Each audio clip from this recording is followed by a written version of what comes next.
us tonight for a little Labor Day celebration and a climate conversation with our special guest. And I have can you hear me okay in the back there? Yeah. All right, very good.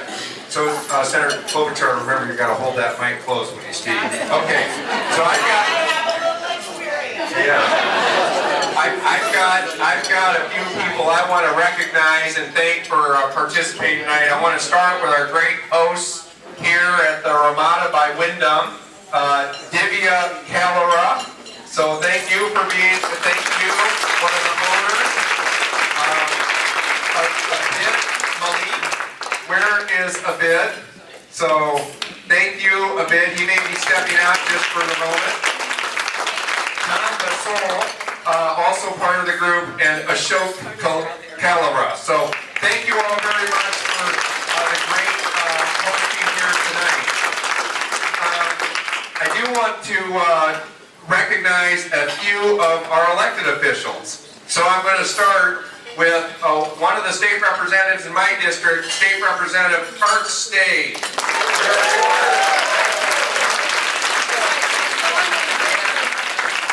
County's newest Democratic State Representative, Molly Donahue, elected in 2018. Of course, we have, and has been helping host this event, former State Senator Swati Danikar from Minnesota. A couple local city council members, at least, were here. Ashley Van Orney, Cedar Rapids City Council member, was here. She may have stepped out for a minute. And from Hiawatha City Council member Amy Wichtendahl. Where are you, Amy? Thank you for being here. I've got a couple former county supervisors. Former County Supervisor Linda Langston. Thank you, Linda, for being here. And from Benton County, former Benton County Supervisor Terry Hurdle. Thank you for being here.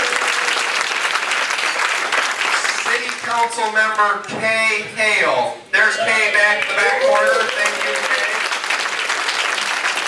for being here. Two final people I want to introduce. Running for school board in Cedar Rapids, Cindy Garlock.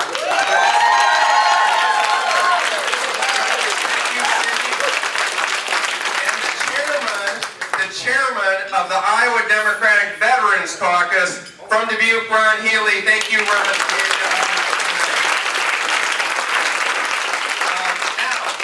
I know many of you have been to some climate conversations with me, and there are a number of groups that have been involved. And I just want to recognize some of those groups, and I'm not going to ask people to stand or be recognized, but the Sierra Club, the Sunrise Movement, Iowa Physicians for Social Responsibility, Citizens Climate Lobby, Veterans for Peace, and Iowa 350. Thank you all for speaking up and taking a leadership issue on climate change and world affairs.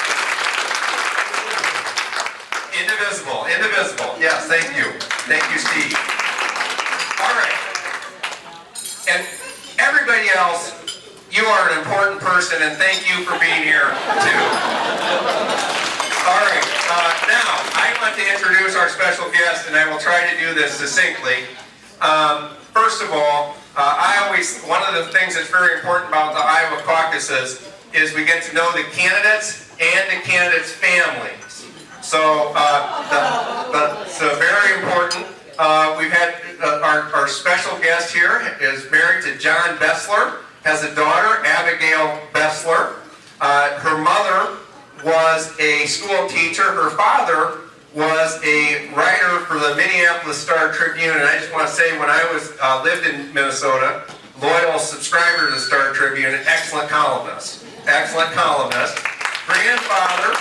Grandfather worked in the iron ore mines of northern Minnesota.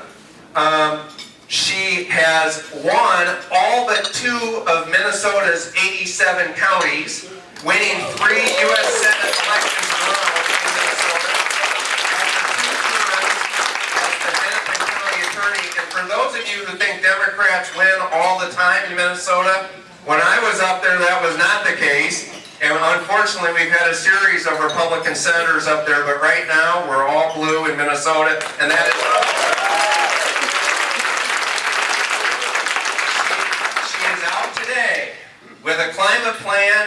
among other things, says it's time to mobilize the heartland, and it's my pleasure to introduce United States Senator from Minnesota, Amy Klobuchar.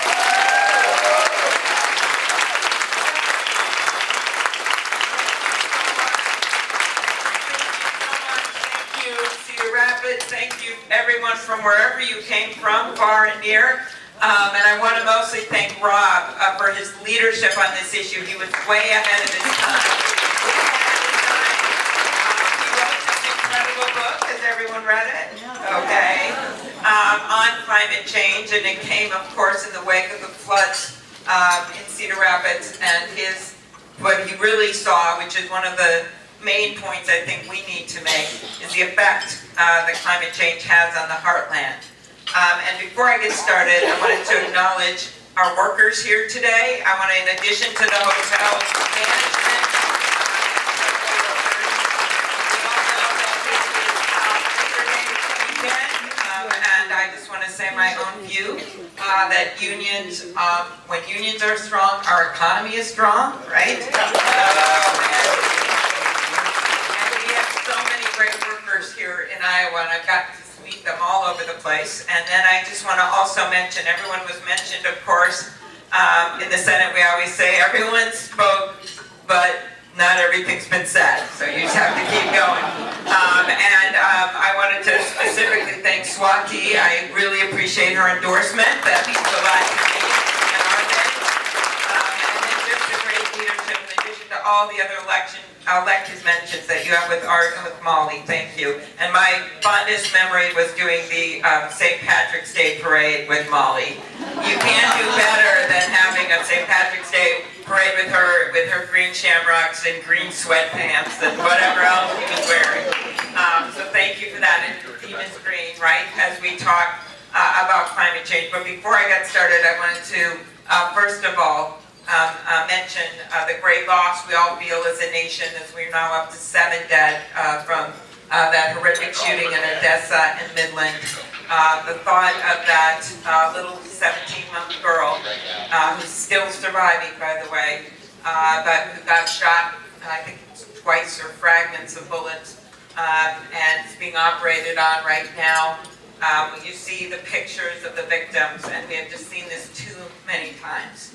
And what always seems to happen is it's ordinary people doing extraordinary things when this happens. Whether it was that mother in El Paso in the Walmart who shielded her baby, died herself, and saved her baby. The veteran that got people out of that store. Or in Dayton, where within 1 minute the police showed up, did their work, but still multiple people killed in just 30 seconds. Or what we saw here, and those stories are now emerging, of people that did just extraordinary things. And that's a lot of what Labor Day is about, right? It's ordinary people that do their jobs every day and go out of the way to help people. And so I figure Washington, D.C. is a place of extraordinary courage, right? No, that was a joke. It is a town of extraordinary power that should be met with extraordinary courage. And when ordinary people are showing more courage than a lot of those electeds that we send, and particularly the guy in the White House, we have a total imbalance. And a lot of what happened in the 2018 election, with your incredible work getting Abby and Cindy elected, thank you so much. Created that balance. And right now, when we go back there, Mitch McConnell's got a bunch of bills on his desk. He's got work he can do on election security, including my bill to require backup paper ballots in every nation in this very state. He's got speed gun safety bills, including the background check bill. And Donald Trump literally could have called us back at any moment, but he didn't do that. That was wrong, but we've got another opportunity in about a week and a half to go back and pass those bills. And I am just so tired of the promises and the sympathy, and then the next day they meet with the NRA, and then the next day, oh, no, I don't think we're going to do that. I just don't think the American public is going to withstand that. The majority of Trump voters now favor background checks. That was a Fox News poll that came out, all right? So the time is here to get this done. The second thing that's going on right now is this hurricane And we pray for everyone in that path as that hurricane, which is now level 5, is barreling down on the Bahamas and is said to hit, maybe not directly hit Florida, but be very nearby, as well as Georgia and South Carolina and North Carolina, and up the coast.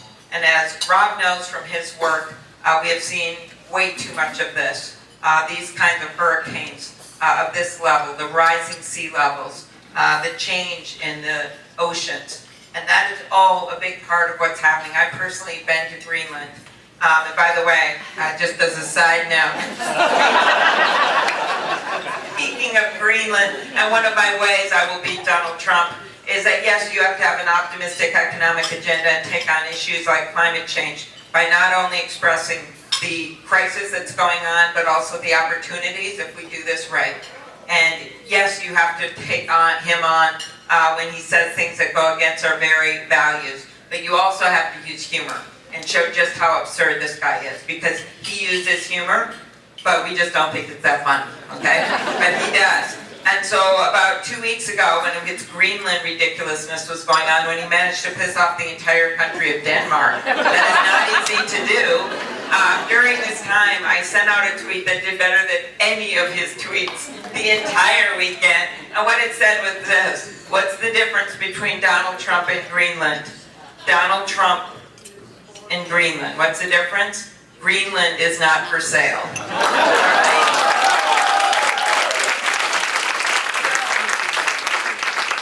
We have in front of us a crisis, and I'm going to try to talk about this in a way that's maybe different than other people. I'm glad we're going to be doing town halls on CNN. I hope you'll tune in. This coming, I think it's Wednesday night, and we're all going to have half hour. I think I'm at 7 Eastern, 6 our time. And the reason that's such an opportunity is we've just never had an evening devoted to this topic before with all our Democratic candidates, and the timing couldn't really be more perfect. And what I'm going to try to do then and trying to do now is to not inundate people with numbers. Because I actually think, as much as I've memorized like 100 numbers I can share with you right now, I'm not sure that's how we bring people along with us. And I also think as we look at how we're going to build support in the middle of the country, I don't think we necessarily do it by only talking about the oceans. I think we have to talk about what's happening right here in your state, and what's happening in Minnesota, what's happening in Colorado, and what's happening in the middle of the country. But the one numbers I am going to remind you of are these, and that is that we have to keep this global warming down to 2.7 degrees Fahrenheit. I like to use Fahrenheit because that's what most of us use, right? And that's still pretty high, but that is the goal. And to do that, we have to make dramatic changes and do them very consistently, year by year by year. And we can't just expect the states to do it, or the universities to do it, or even the businesses to do it, because some of them have been doing that all across the country, and we have to work with the rest of the world. The other figure, related to the fact that you had one of your rainiest and snowiest years, or the most, in Iowa, is that one of the farm groups predicted it was something like $2 billion in damage. So when people tell you, I think it was the Farm Bureau actually, when people tell you that, oh, this is going to cost too much, you have got to use those kind of figures, or that homeowners insurance has gone up 50% nationally, right? So that's the end of the numbers. What we have to remind people about is what we're seeing right now, that show us that this climate change crisis isn't happening in 100 years, it's happening right now. And that is everything from those wildfires in Colorado and Arizona, where those firefighters sadly perish, or in Northern California, where you have that image, and if you haven't watched this video, you should, of the dad driving his little girl through these lapping flames as their neighborhood is burning behind him, and the little girl is scared, and it's just a tape of him singing to her as the flames are coming over the car to calm her down. Or it's those tornadoes, or it is the hailstorms, or it is the flooding that you saw this year in Iowa and in Nebraska and in Missouri. And it is the binoculars of my friend Fran, who, as you know, became kind of an icon because of her work of showing people the flooding of her house outside of Pacific Junction. And by the way, I'm proud to have Fran's endorsement as well this week, and she is a character, okay? So she was standing out there and had me look through through her binoculars, and she said to me, this is my house. I bought it with my husband. We live there with our 4-year-olds. She said, I love the kitchen. I love the way the light comes into the kitchen. And I love sitting in that kitchen, and I don't know if I'm ever going to sit in it again. And I said, well, where is it? She said, no, it's a 2-story house. It's completely underwater. And she said, the house is so sturdy. It has been here for nearly a century. There is still horsehair in the plaster. And then I said, well, is this the river? Because there was this raging water right next to us. Of course, we're in the middle of a sleet storm, because everywhere I go, it's bad weather, except today, for my announcement on. But so we're standing there, and I said, is this the river? She says, no. The river is 2.5 miles away. She said, this is the road, and the river's never come this close before. The levees have broken. That's climate change. That's climate change that's happening right now. And so as your president, what I believe we need to do is take action immediately, right? That's why I put out this 100-day plan that involves about 137 things, not that I'm counting, that you can do in 100 days. Now, about 1/3 of them are bills to introduce, but 2/3 of them are things you can do without Congress that are, by the way, legal. Okay, so in this, that'd be good. I thought, Rob, yeah, I thought you'd like that because, okay. So the first 3 things that we can do in the first week is, first of all, get ourselves back in the International Climate Change Agreement.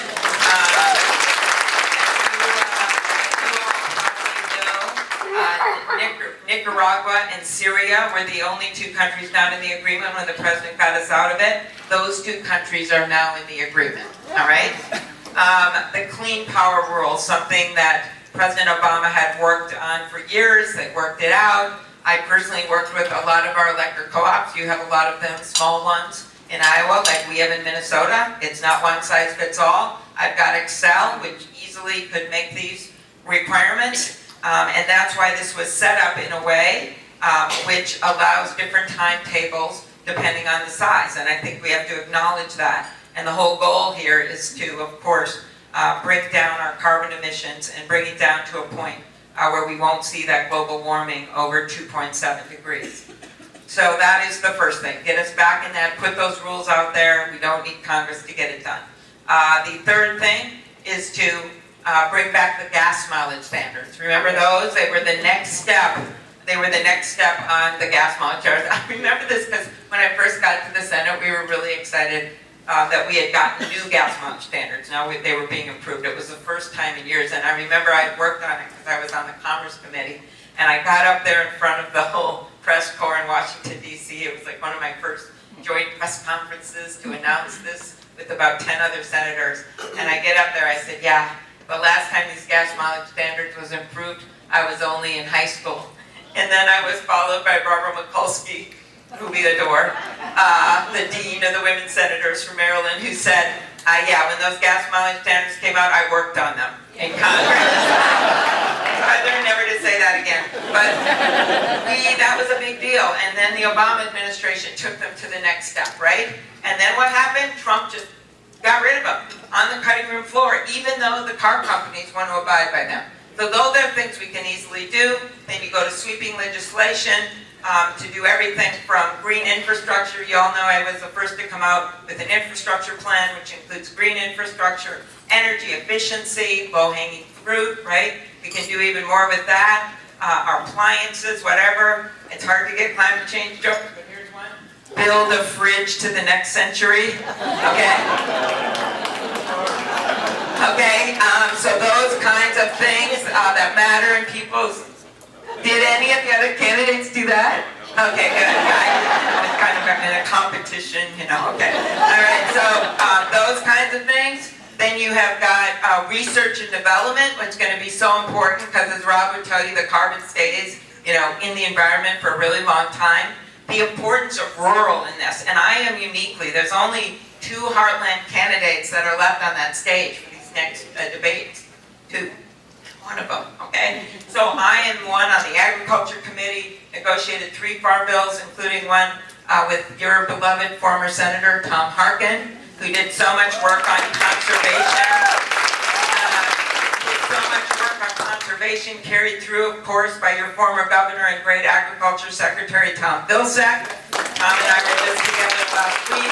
And so what we've done, farm bill by farm bill, is do more, as you know, with Tom's CRP program and CSP and EQIP. But we can go even further because right now in that farm bill, we got a pilot about carbon sequestration by letting some of the land and paying farmers, right, to letting that land go native so that we can get that carbon sequestered. It's really an interesting thing.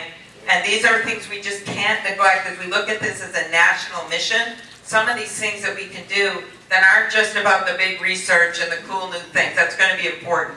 Electric grid, right? All these big ticket items that we're going to have to do, and carbon pricing. But we don't want to forget, if we want to bring people with us on this thing, we got to start talking about things like that and how we can be all a part of this. We got to start talking about planting more trees and what the difference will make if that is done globally in the right way. So all of this, you can see I'm excited about it because I see this as I look at Iowa as number 2 in wind in the country. I see the opportunities. For this, and I want us to think of, yes, we have to have the solemn discussion of what this means, and yes, we have to talk about how this is affecting the heartland, and people are seeing it right now, so they are with us, they believe it, but we also have to talk about the opportunities here, and where we can be as a country, and how we can take this on, just like we took on World War II, just like we took on in the following generation, the Civil Rights Movement. This is our Civil Rights Movement, and by the way, there is something to that too, because you know how much climate change is going to affect vulnerable populations in the U.S. And around the country more than any other population. So remember that as well. So that's how I see this. I see this in the spirit of Norman Borlaug, right?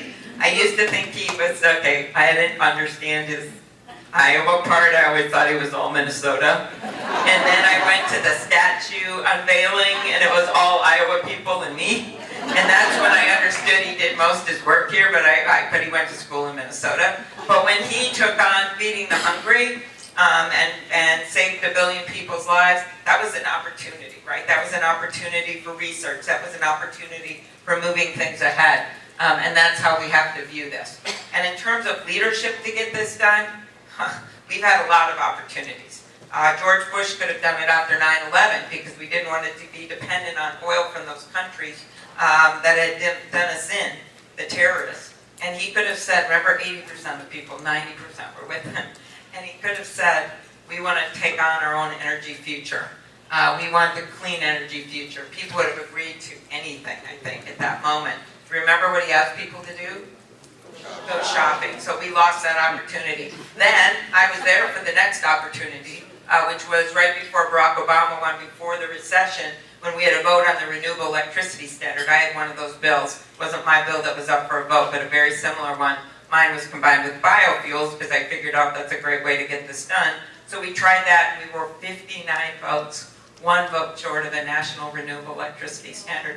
Then when President Obama came in, he tried to do cap and trade, which I supported and voted for. But we also could have done the renewable electricity standard given we were in the downturn and maybe done that first. Decision was made not to do that. Cap and trade passed the House. It didn't pass the Senate. And now we have no opportunities left. This is it. This is it, 2020, to move on this and get this done.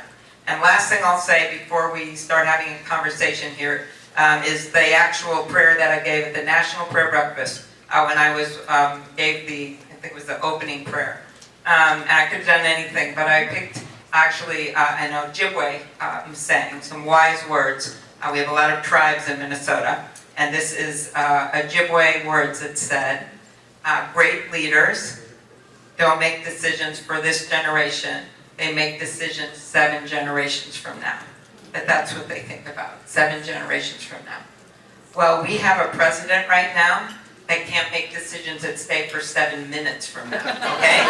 So we have to think, I love the way the lights are going off as we say this. Remember I said opportunity, opportunity. We have to think of it that way, that we're making decisions for our kids and our grandkids, but we don't even have to think just like that because people are seeing it right now. So let's go to work and get this done. Thank you, Cedar Rapids.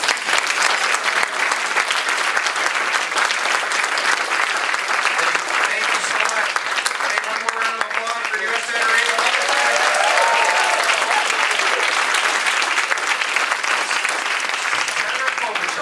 Yes, Rob. Well, we are going to start, and I've got some questions here from the audience that I'm going to go through and randomly pick out here.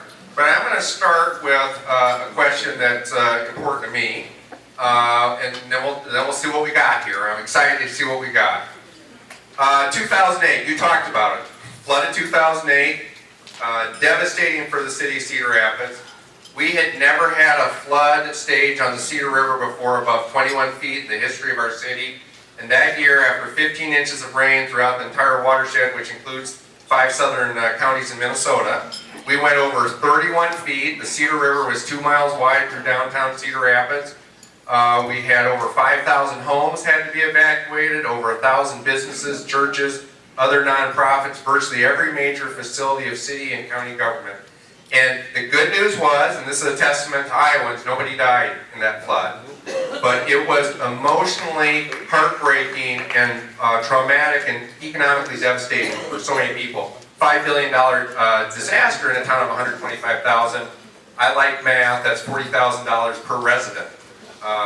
Senior citizens, adults, small children, $40,000. So that's a moment in my life where I had always been concerned about climate change in what I call my exile years, my 9 years in Minnesota. Now that's something else you don't get to say to all the other candidates. That isn't. So I spent. There's nothing but a good Minnesota joke to get everyone Well, going. that's right. So that's my 9 years there. Had worked on climate change, helped form the organization up there now known as Fresh Energy, and was very involved. But in '08, it changed because it became for me this urgent reality to say we've got to safeguard our people and our property so this kind of devastation doesn't happen again. What has been your experience seeing, as a U.S. Senator, before that as a mom or as a county attorney or as a practicing lawyer? What's been your experience seeing disaster damage, and what thoughts do you have about what you've seen on how we can do a better job of keeping people safe? Yeah, and I'd like to get your thoughts on it too, but one of the reasons I came out with that infrastructure plan is it's very related to climate change. One is that you're going to have ways to prevent climate change by doing smart things with transit and how you organize your transportation system, which, by the way, the electric grid and other things, which will involve good jobs as we look at making those kinds of investments. And I have a way to pay for it too, unlike the president that keeps saying he wants to do it and then does that $1 trillion tax cut with none of it going into infrastructure, which was a complete lost opportunity. Because if you'd even gone to, say, 25% on the corporate tax rate, you would have gained $400 billion in 10 years for infrastructure. So there's the part of reducing greenhouse gases in infrastructure. Then the other part of it is actually what you're referring to, which we're going to have to do, which is basically dealing with the mitigation part of it. That we know this is coming, we've already seen it, so we're going to have to make stronger levees, and we're going to have to deal with our locks and dams, and we're going to have to do all kinds of things in certain areas, some flood walls and where the ocean is. It's just, it affects our water, and sewer isn't able to handle it. I was in New Hampshire talking about this last weekend, and one of the people in a rural town talked about just even his sewer lines and how things had changed because there'd been so much flooding, or just a tiny little dam in a small creek, and how that had been affected and couldn't handle it anymore. So those are the kinds of things we're going to have to also invest in, and the hope is that we start reversing some of this global warming so we won't see this continuing stress on our infrastructure. But it really goes at it two ways. And so I'd love to hear what you, but yes, there we go. In my own, let there be light. In my own state, I've of course seen this flooding. Who can forget the Grand Forks, East Grand Forks, mostly damage in North Dakota, but a lot in Minnesota. With the work that FEMA had to do, we had those floods. That was when I first got elected. This was my first major flooding. Was in Rushford, right near the Iowa border. And I still remember the cow being swept down the water as we drove in. This like killer bees that come in the next day. I mean, it was just, I was just the impact of it that lasts for so long, and the impact that it had on tourism for that area and everything else. So I've got to see this firsthand all over my state, and we are now seeing it all over the nation, as you know, including right now. Well, thank you, Senator Klobuchar. By the way, all predicted by the military. At hearings that we had on the environmental committee, they predicted everything. The fires in California, our own military predicted all this 12 years ago, of what we would see in the next decade, and every single thing they said has come true. Yeah, it's very serious. One of the things I will say is, I'd like to say hazard mitigation should be as central to what government does as, say, police and fire protection. It's something we really need to integrate at all levels, because there are things we can do to keep people safe, knowing that these disasters are going to happen, especially knowing they're going to happen more often with greater frequency because of changing climate. Also would just say there's a lot of work to be done on comprehensive watershed management. It's not a substitute for hazard mitigation, but you can buy down peak floods by doing that. So, and I'd be happy to talk to you more about that. Now, first question from Steve Patterson in Marion, and I'm going to give a little preface on this question. It's about immigration. And obviously one of the things that climate change does as it disrupts communities and countries around the world is it leads to more refugees. So the question from Steve Patterson is, how will you settle and simplify the immigrant issue reasonably and fairly? Okay, very good. And just to talk a little separately about the climate change relation, and even outside of our own country, when you look at what's going on in Europe with the flow of refugees that come up, yes, a number of them came from Syria because of the conflict there, which when you go back in time, there were droughts going on. And then you go back even farther south to Africa and some of the countries there, and you can trace a lot of the refugees coming up to Europe and to other places because of climate change.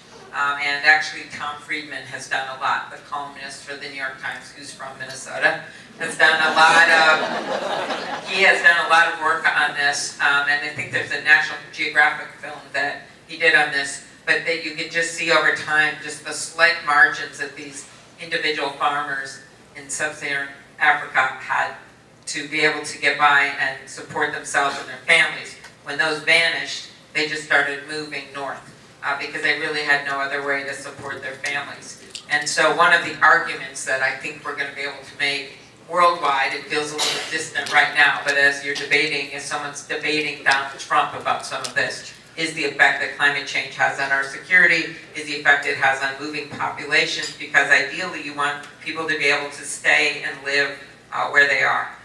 So that is one piece of it. In terms of immigration, I am so tired of him using immigrants as political pawns. It is an unbelievable. The latest is that he's going to start sending people back, kids who are sick, and the way he divided families, it's just against everything that we stand for as a country. But here's the solution, and he knows what the solution is. But he doesn't want that solution because he would rather have this divisiveness and blaming people and distract people and talk about caravans, right? The solution to me is really straightforward, and that is comprehensive immigration reform. We passed a bill with Republican support, including Grassley's, way back in 2013, and we wouldn't use that exact same bill, but when I'm president, my goal, and it's one of my top 3 things, including in addition to climate change and economic issues, is to pass this in 1 year. Why do I feel good we can get this done? Because a lot of the Republicans already voted for it, they want to get it done, they're just scared of this guy. And you keep seeing the evidence of it when Johnny Isakson and Mike Rounds from South Dakota tried to make the deal on the Dreamers, which I supported. Tim Kaine and I were in the room through that whole negotiation. And it would have given a path to citizenship for those who are on the legal temporary status from places like Liberia. You have a number of them in Iowa, from all over the world. They came over here legally on temporary status, and also for the Dreamers. And we got gut punched by the White House. So what we did in 2013 is we created an arduous path to citizen that was over a decade, but it allowed people to work if they were obeying the law. And by the way, this would allow you to look at backgrounds and things like that. If they obey the law, and if they are willing to work, all those kinds of things. And that way you would deal with some of these employment issues that we have, where we don't have enough workers in our nursing homes, and we have people that might want to work there, or in our hospitals, or in underserved areas, rural and urban. I was out at one of your veterans medical centers just 2 weeks ago, and met with some of the doctors there, and they said the most thing that would be helpful as in the mental health area is getting to allow some of the medical students who are studying here and at other medical programs across the country to allow them to do their residencies in the U.S. and they're in good standing. Swati knows a little bit about, having advanced degrees and being here. And it is really sad that we haven't even been able to expand that program. I lead that bill. So all of that is about allowing people to work where we need them. And then the deficit is reduced by $158 billion under that bill. That is a Congressional Budget Office score. That is why Grover Norquist supported this bill.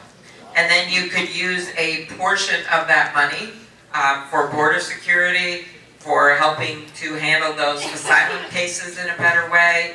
And then you could even use a small portion of it to help with those 3 Northern Triangle countries and allow people to seek asylum where they are. All of that is rational. It would be good for our country economically, but does this president ever want to do something rationally? And no.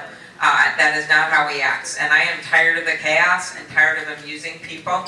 One of the reasons I'm running for president is because I believe we can do so much better as a country. And in the end, I believe immigrants don't diminish America. They are America.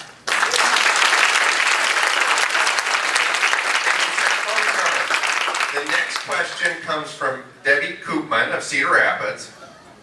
Very exciting. Don't you feel like you just won the raffle or something? Yeah, this is very exciting. What role can public schools and education play in the climate change initiative? That's really good. I think a lot of this is, first of all, we want to have strong schools. That means investing in our schools. That's a little memo to your because Iowa's always trying to help. I know this because we were always like competing with you guys on the Iowa basic scores or whatever those were. And prided yourself, and we want to make sure those schools remain strong.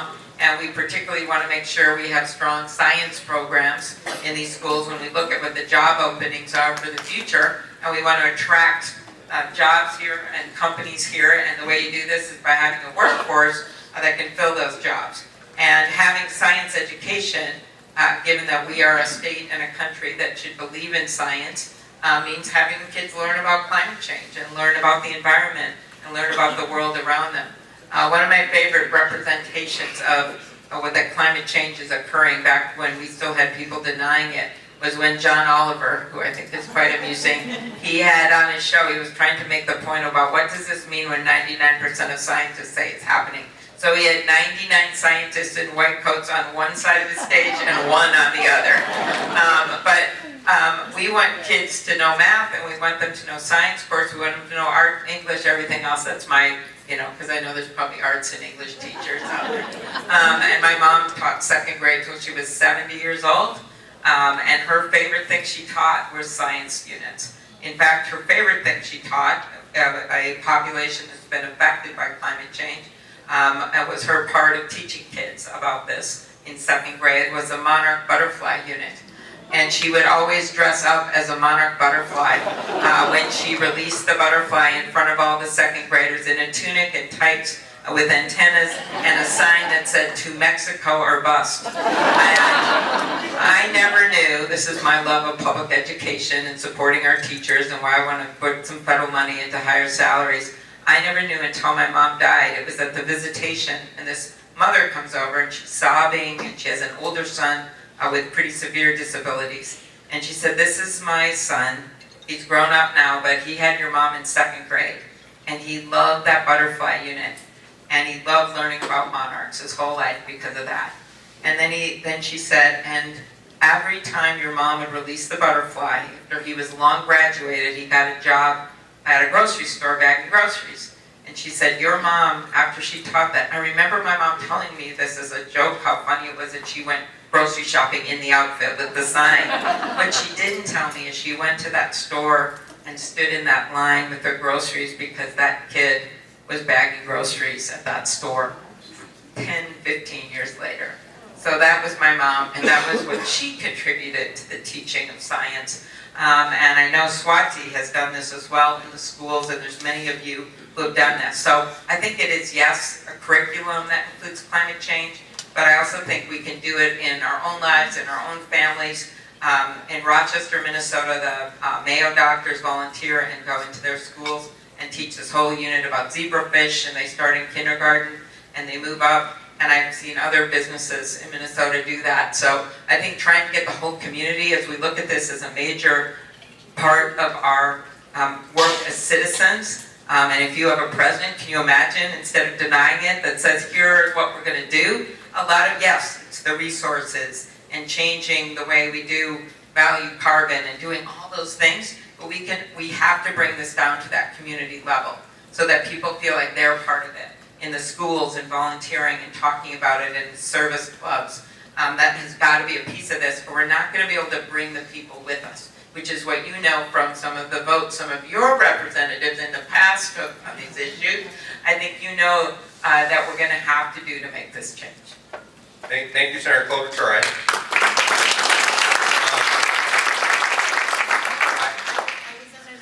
Earlier this afternoon with Roger, the former state legislator, Roger Stewart. Yeah, at his house. And he told me, so his clerk became his wife, or was his wife? Right, okay, so he said, Jenny, so he said that he would always sit in the chamber of the legislature, and then Jenny would sit next to him, and then you would sit on the other side. And he said that Jenny would keep looking at him and saying, why can't you be as smart as Rob Hogg? Just so everybody knows, that's actually a true story. You can count on Roger Stewart to tell you the truth. What a gentleman lives over in Makokada. This next Makokada. This next question is from Renee in Cedar Rapids, and she wants to know, what will you do to prevent situations like the gun violence in El Paso, Texas, from happening again? Sure. And I went over some of this with policies. The background check bill that actually was originally a similar version introduced by two NRAA-rated legislators, Senator Manchin and Senator Toomey, and didn't get the votes to pass. That was my saddest day in the Senate. And what I remember about that day, just talking about courage, which I talked about earlier, and political will, where those Sandy Hook parents were in my office. And I had to tell them that we didn't have the votes to pass it. And this one mom started to cry, and she said, you know, my son was autistic, he couldn't speak, so every day before he went to school, he would point to the picture of his school aide on the refrigerator, including the day he died. And she said that morning, I kissed him, he went off to school. A few hours later, I'm in the firehouse waiting with the other parents. One by one, the kids come in. And pretty soon the parents that are left know they're never going to see their babies again. And as she's sobbing, she has this momentary thought of that school aide because she knew that she would never leave his side. And when they found them, both shot to death, the school aide had her arms around that little boy. Those parents had the courage to come to Washington to advocate for that background check bill. It wouldn't have saved their kids. But what they knew is it would save the most lives because it's really helpful for suicides, domestic violence, other things that we can do that are sitting on Mitch McConnell's desk right now because they passed the House. That bill, closing that Charleston loophole. And just in case you forget what that was a white supremacist going into a black church. And the reason he got a gun, he shouldn't have gotten a gun, was that they only had 3 days to do the background check and they didn't finish it and they didn't find the conviction. 10 days, that's what that bill says. You should have 10 days. The third bill is my bill, and that's the boyfriend loophole. That right now the way the law works is if you're convicted of a serious domestic abuse offense, you can't get a gun if it's against your husband or wife, or if it involves someone you lived with. But if you were convicted of a crime against your girlfriend, you can go out and get an AK-47. Yet half of those domestic homicides involve girlfriends or dating partners. So that passed with 33 Republican votes in the House. but it is still sitting on Mitch McConnell's doorstep. So those are the 3 bills, and then you could add to that the red flag law. Now, I think what we should do, and I'm on these bills, is to ban assault weapons as well as limit the magazines.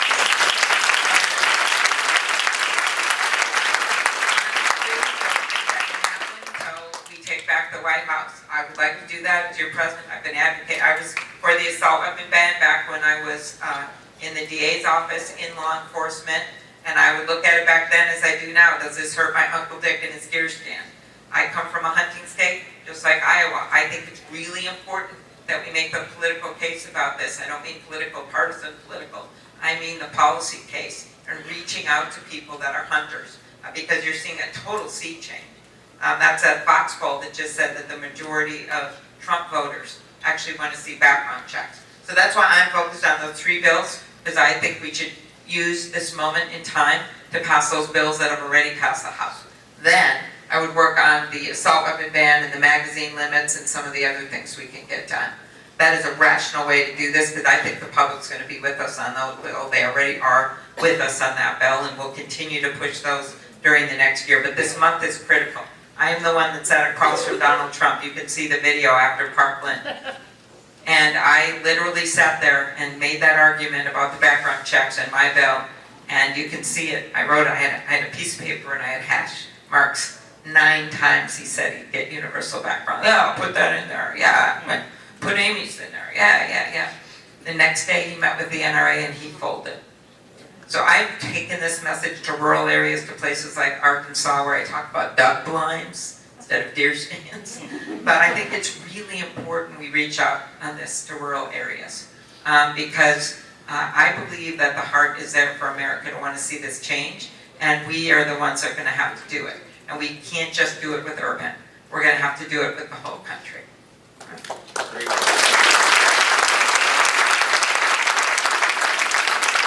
By the way, another question about gun violence, just so you know. I understand why. Yes, yep, absolutely.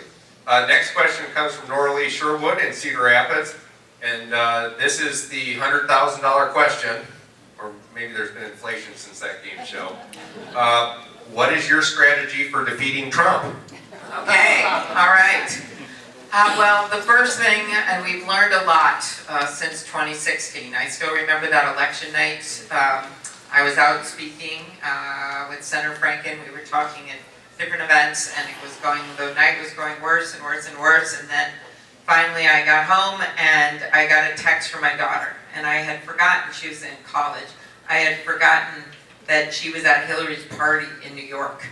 And I had this horrible mom guilt feeling because I had forgotten she was there the whole night. And the words said from her, "Mom, what should we do now?" And I wrote this fast mom guilt text back, and it said, "The subway is still running, you're still staying at our friends, it's not going well, you have class tomorrow and you need to get home." That's what I wrote.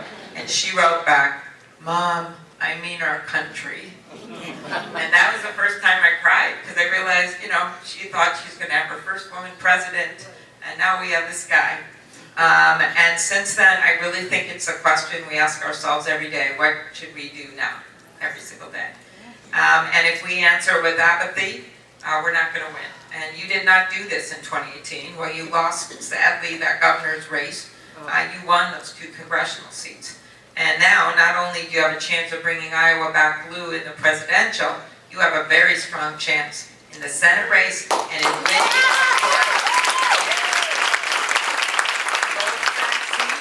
your new great candidate, Rita, right? You got that? And then, oh, come on, Steve King, one person at his time.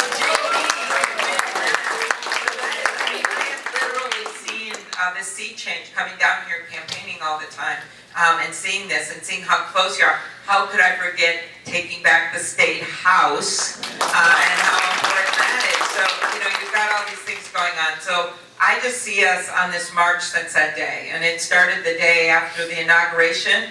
I remember that day well because I was up there on the stage with John McCain, my friend that I miss very much, on one side, and Bernie on the other. And I took a selfie of the 3 of us, and this reporter was taking a selfie of a picture of us, and they labeled the picture, woman in gold coat takes selfie with Bernie Sanders and John McCain. And then the next day the photo went viral with the words, "This is why we march." And so, but you remember that next day where millions of people marched across this country, including here. And then the day after that, when 6,000 women signed up to run for office. And then on day 10, when that horrible anti-Muslim order came out, and people spontaneously showed up at airports. They showed up at non-international airports in protest of that. And then you fast forward to the subject we're talking about day 100, the March for Science, with my favorite sign, "What do we want science? When do we want it? After peer review." And then the summer where the Democrats stood together and warded off their mean-spirited repeal of the Affordable Care Act. We were joined by 3 Republicans because we were united in our party, and we stopped that effort. And then you go forward to the fall where, in the first glimmer of hope in those legislative races in New Jersey and in Virginia, we started winning with this incredibly diverse group of candidates in red legislative districts. And my favorite one was the New Jersey legislator who, the day of the Women's March, had said, "I hope they're home in time to make dinner." That fall, that guy got defeated by an African-American woman, all right? In the state of Alabama, you think, I mean, come on, we won in the state of Alabama, we can win in Iowa, all right? Then you go to the fall with those Parkland students who didn't just march, they talked to their dads and their grandpas and their moms and said, "Why can't we get this done?" Just like they had done years and years before with gay marriage. And then they voted, and they voted in record levels in the midterm. Then we won took back that House of Representatives in 2018 because of your work. And now we head to 2020. That is the march that we are on. So if you ask me how we're going to win, it's with that energy. It's with an optimistic economic agenda. It's with putting someone as the head of the ticket that can win in those blue wall states of Wisconsin and Michigan and Iowa, right? Those states that we lost that we need to win. And you do that by bringing people with you, not by shutting them out. I really don't think that. I don't want to be the president for half of America, right? Because the way with the Electoral College, you've got to be able to bring those people, the independents and some of the moderate Republicans that voted for Trump with us. And then the last thing I'd say is, as I said, you call him when he says bad things, but you don't go down every rabbit hole with him. That's what he wants, right? And he wants to distract people from the news. You go to the places that it's hard. I always tell the story of my husband. He's the third of 6 boys. Grew up in a mobile home in Mankato. They had triple bunk beds. And they actually had 4 boys, and his mom wanted a girl, got pregnant again, and had identical twin boys in that mobile home. And they would go on 1 vacation every summer in their station wagon. And my husband was the third of the 6. He's always a good boy. Anyone that met him, Swati knows this. Molly, people that have met him, he's really nice. Was a little quieter than the other boys. Not once but twice the story is they left him behind at the gas station. So why do I tell that story? Because as the head of the ticket, I will not leave Iowa and the rest of the Midwest behind at the gas station.